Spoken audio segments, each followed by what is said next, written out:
A streetwalker just got home from work when a man suddenly appeared and grabbed her. Start pouring the second I'm gone. Roy was furious. He hadn't expected May to go back to her old ways the moment he left. He angrily tried to leave, but his advanced lung cancer suddenly made him cough nonstop. Should I call the doctor? When Roy recovered, May sadly told Roy everything. Turns out, that girl wasn't his sister. Ever since her mother married her stepfather, whenever her mother wasn't home, her stepfather would go to her room. After a while, she found out she was pregnant. To escape her stepfather's clutches, she decisively ran away from home after giving birth to her child, becoming a streetwalker. Seeing how pitiful May was, Roy didn't say anything. The next morning, he called Langda, the gang leader. He threatened him to give him $100,000 now, or he'd give all the evidence of his illegal activities over the years to the police. However, Roy did this to provide some security for May after he died. Knowing his time was running out, he spontaneously suggested a date with May during dinner. Take you out. Tonight. Dinner or something.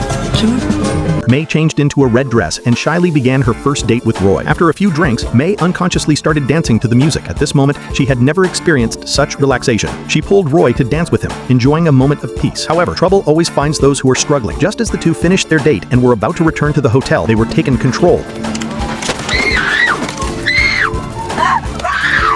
It turned out to be Roy's former boss. After being threatened by Roy, he located him through phone tracking. Roy was beaten black and blue, but he wasn't scared because he knew he didn't have much time left anyway. What he was most worried about right now was May. Soon after, Roy's ex-girlfriend suddenly ran over. Remembering their old feelings, she quickly untied Roy and told him to run. But Roy didn't rush to leave. Instead, he searched everywhere for May. He found May's body in a corner. Roy covered May with a curtain, then quietly slipped out of the gang's territory when no one was paying attention. Seeing a thug in a car, he quickly went up and took him out, then sped off. But suddenly, Roy, now awake, was lying in a hospital, and after examination, the doctor found Roy didn't have lung cancer, but a fungal disease. This disease has many treatment options and won't require medication. But by this time, knowing all this was already too late. Soon, Roy was sent to prison. The gang leader had a lawyer come to find him. Owner of the Emerald Shores Motel in Galveston, Texas. 3-year-old girl.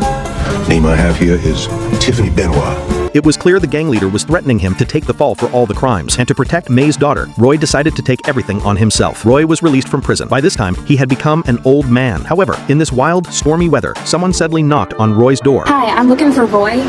The girl told Roy that she saw her sister and Roy in a childhood photo. Over the years, she had spent a lot of energy and time and finally found Roy. Now she just wanted to ask one question. Why did her sister suddenly abandon her without a word back then? A lot of time and money to find you, and I have questions. I remember us. Go to the beach. I'll talk to you now. And if I talk, you leave. Now, Jen, your sister. She's your brother. I don't blame her. She had a work. But she did a brave thing once. She didn't leave you. Never abandoned. After the girl left, Roy stumbled to the seaside, intending to end his absurd life. He saw May's figure again, the one in the red dress that haunted his dreams.